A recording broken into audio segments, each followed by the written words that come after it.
ka konsihal sa Dakbayan sa Sugbo, chairman sa Committee on Agriculture, wailain si Cebu City Councilor Philip Sabior Sapra. Sir Philip, good morning. Maing buntag, sabi mo, Mayor Eli, o sa itong mga sugit kami na ako. Tinaw kayo mong tingog, sir, mura kag si Larry King. Una sa tanan, sa may update karon sa agrikultura or agricultural program being the chairman of the Committee on Agriculture? Karon ang atong flash as per instruction by Mayor Edgar Labella to focus more on the rehabilitation and opening up of farm-to-market roads. Wow. Yes, that's why imo makita atong i-post sa atong Facebook nga naataron permis kabukiran. Even karon nga holiday, padung ta sa Barangay Bunbon para gyud pag tino, no, kung unsa panginahanglanan nun dito nga matagaan nato hinalingan dinarian nga pagtagan. I see. Day daghan ang utana kon unsa na may update kuno sa giplano ninyo nga food terminal, considering that ang Department of Agriculture muhatag man kunog 14 million. Yes, na sa kuan final stage ang design na mga revision nga gihimo based on the benchmark that we have conducted in Dalaget. So isuit na ron ang bagong design, and hopefully by March we could start with the groundbreaking sa project. Wow. Asa man ni mabutang? Yes, sir. Nasa forthcoming MOA with the Department of Agriculture para sa additional sa atong urban gardening diha sa SRP. So, provide na sila funding support for that para sa mukuha na ta, padayon na ta, mag-arangkada na ta sa atong urban gardening diha. Kung matuman ang urban gardening, unya na ay ma-harvest, asa man paingon ang halin kintahay? Ato nang i-open sa public at a cheaper price. Especially now, usahay di na ito masiguro ang presyo sa mga lagutmon o kutanon. Niya, importante kaayo nga atong matagaan o kapilian ang atong mga kaigsuudan. Labi na karon nga lisod paghihapon ang ginabuhi. Bitaw. Na-interview na ko si Attorney Salvador Diputado, ang director sa DA7. Naingon siya nga kung sa urban area ko na ako no yung mga napuo ka pamilya or 15 ka pamilya nga gustong makat-on og urban gardening, willing ko no silang mo provide og seminar, free seeds, free fertilizer, unya ang seminar mag-focus kon unsay ang ngayang itanom, unsay ang ngayang buhaton. Yes, that's right, Mayor Eli. Ato lang sa ning antala gamay ang implementation kay si Joey Baclayon na kuan man taon. So okay naman noon siya. So we will resume sa pagpadayon sa atong programa gani gahapon or sang adlaw nakatawag ta og nakadawat ang tawag sa buhatan ni Senator Cynthia Villar. Wow. Nga willing sa sila mo partner nato mga hatag sila og mga fertilizers na ato mga kaigsuonan nga gustong musugod og urban gardening farming ginagmay. I see. Kay sa urban gardening kuno bisag ginagmay basta naa dako na kuno kayo gikatabang Konsehal Philip Sapra, sir. Yes, ato yung i-edukar ang ato mga tao nga mas nindot gyud nga self-sufficient, self-sustaining ta. Nga kita mismo, dili na ta mo rely pa sa mga baligya. Nga unta ato itong ibalik ang atong pinsamento kaniadto. Nga mananumtas atong tukaran. Karon anak na lang ta mangutlo sa mga utanon sa atong tukaran niya ato ding lutuon. Bitaw. Unya safe pagka nga di ka magkano nag-gisprihan baka ni chemical pa, di ba? That's right. Karon gayo gani Mayor Eli ato sa may magnuan ang atong mga kaigsuonan. Labi nag-ikatanaw ni musutan don presko kaayo. Ya wa jud kay kasiguruan nga diinigikan. So ang atong suggestion anak Mayor Eli before natulutuon ipahumol sa tubig. Bukasan pagayod ng tubig. Ya dayong luto pagapuay mo sa ukining tubig. Bitaw tinuod kay peligro moingon sila nga mga tao kinahanglan mga utan aron healthy unya og nay chemical awa disgrasya na noon. That's right. Muna usahay nga nagtuuta nga healthy ang utan nun. Dito tungod daghan ito chemicals ug pesticide mo nagwapa kaayo. Muna nga ato ginahugasan sa tagay. So importante gyud nga anda ta magsugod na lang ipananom sa atong tukaran. Dili kinahanglan nga na ato yuta no nga enough. Pwede ra kayo kaang kami mga galon no sa tubig ato nang tunaon atong tamnan. Kugi lang ya. Ilan lang una-unaon nga lingaw-lingaw no ni kay kung mo magumpugso nimo ko galingon sa kapuyan ka pero kung maglingaw-lingaw lang ka ganahan kay ka bas daghan pa ka og mahimo. Tinuod naminaw laban nimo ron si Fern Asibo Herrera ug ang yang mama. Unya mabali na pud ang panahon Konsyal Philip Sapra kay sa una maingon nga dong palit rag luya dire kay di ay tuwahon nga isda pero karon dong kuha rag luyo sa atong bahay. Di ba? Yeah. Ayan na. Yeah, ako yung nasuta o nakita yun sa akong mga mata Mayor Eli nga sa pagpirmi na to sa kabukiran. Hindi kayo mga balay dito, no?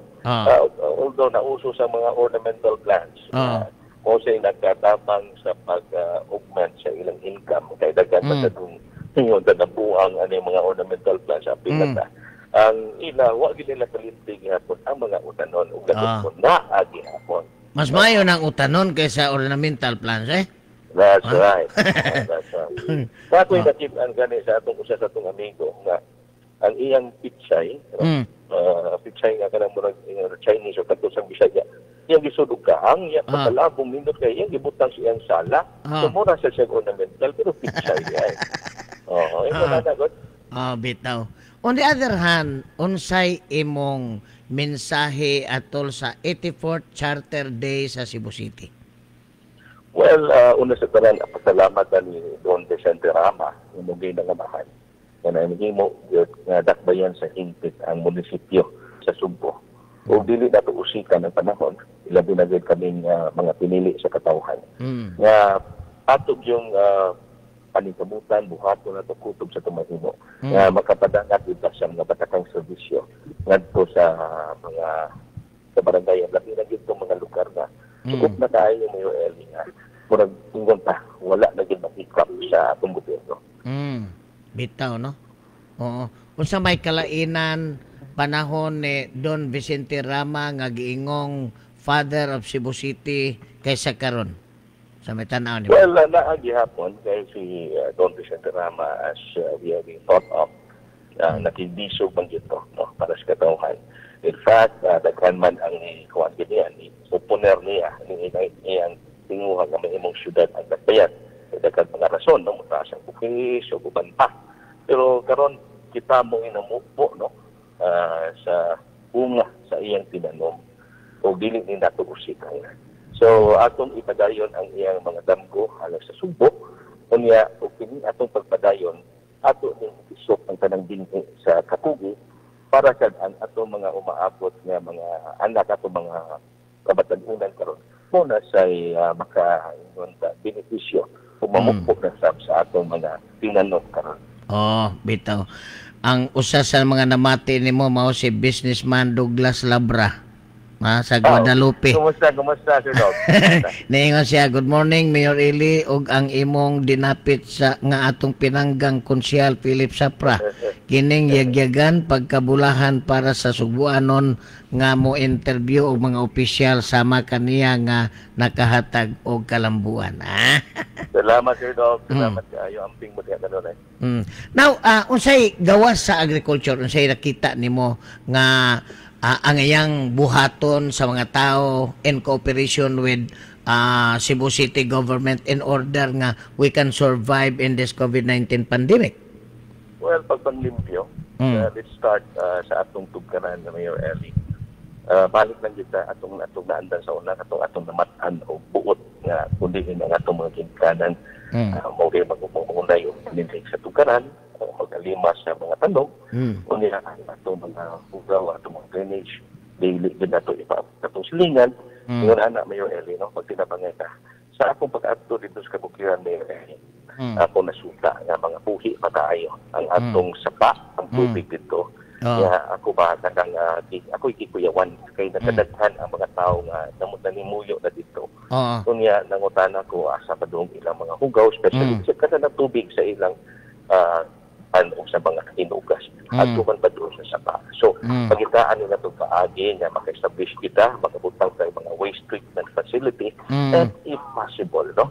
At kung mahimuan o ng law intervention nga ato ning ikuan sa Kongreso nga istriktuhon gining 3 meter easement even beyond, no?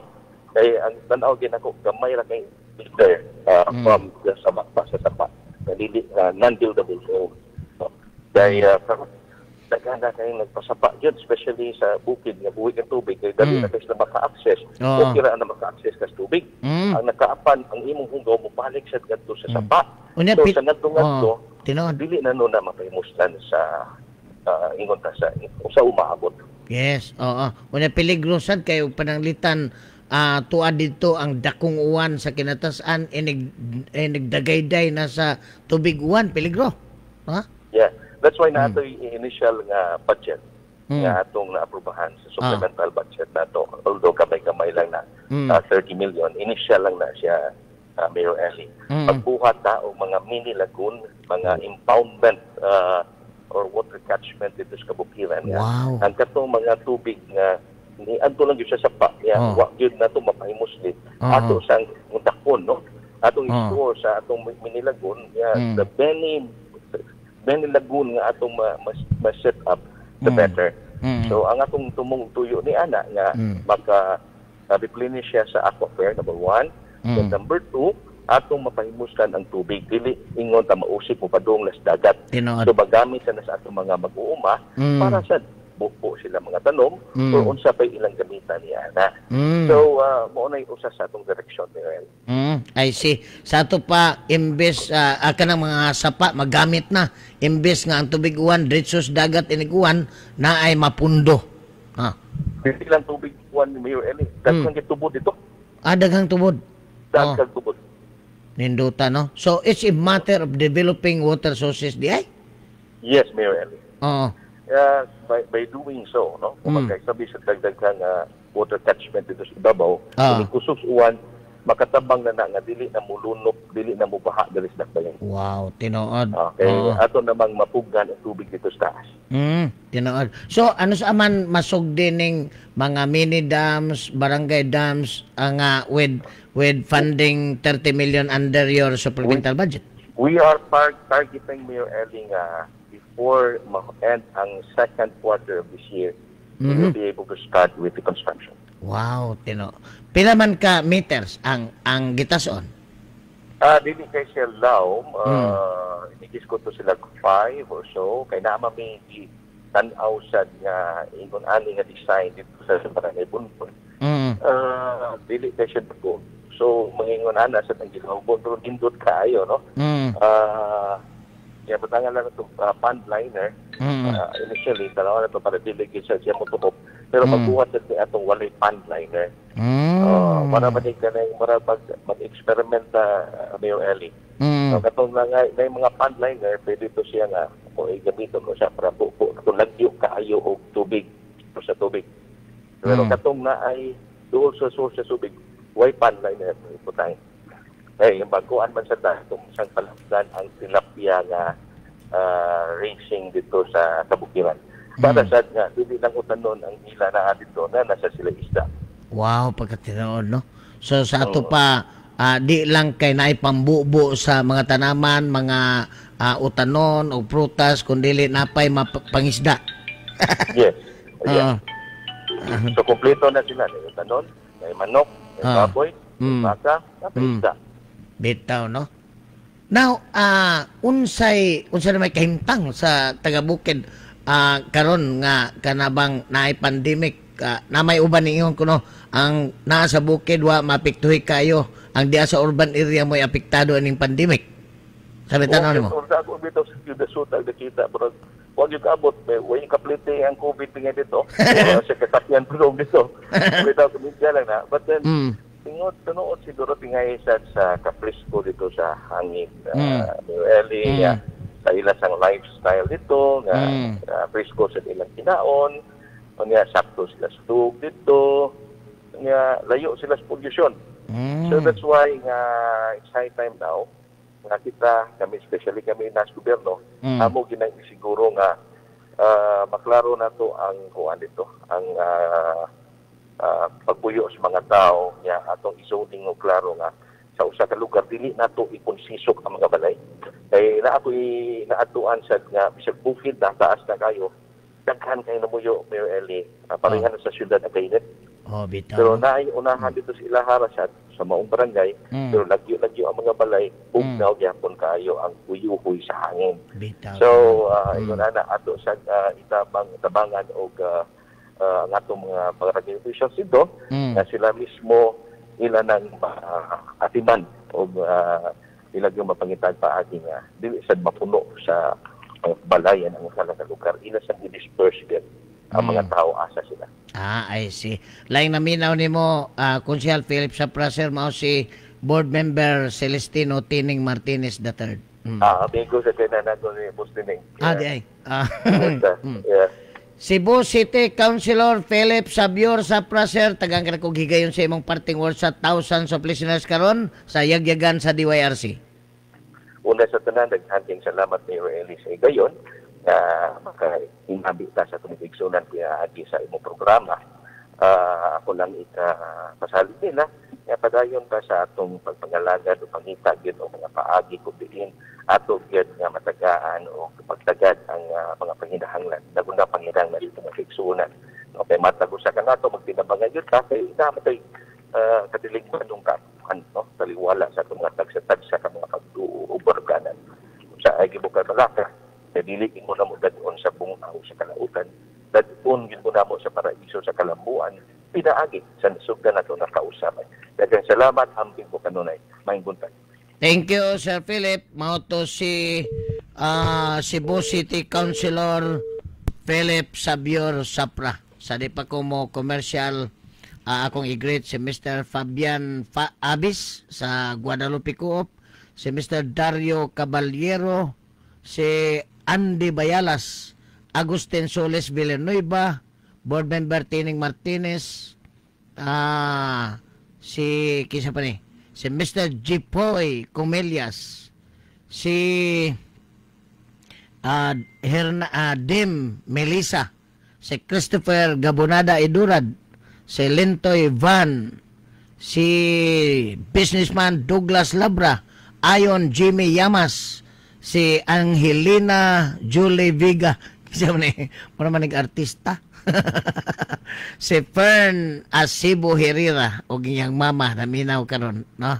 Si Alexander Menjula, isa pa morag nawani, si Chen Berden Nemenso Caliedo, si Arnolfo Opong Apura sa Carcar City, si Bernardo Salinas Nodalo, si Renz Edward Agapito, si Andy Menyusa, Generosa Canon, o si Mr. Johnny Helbolingo, akong amigo, o si John Abadjes, o si Percival Phil, no? Moga mga kisyonan, ay lisuan dial sa mga radyo kay karong tatod. Bumalik ang tuluman ng yagyagan human sa commercial alas 10:20 City. This time check is brought to you by ACS Manufacturing Corporation, ISO certified, world-class quality. Ang balitang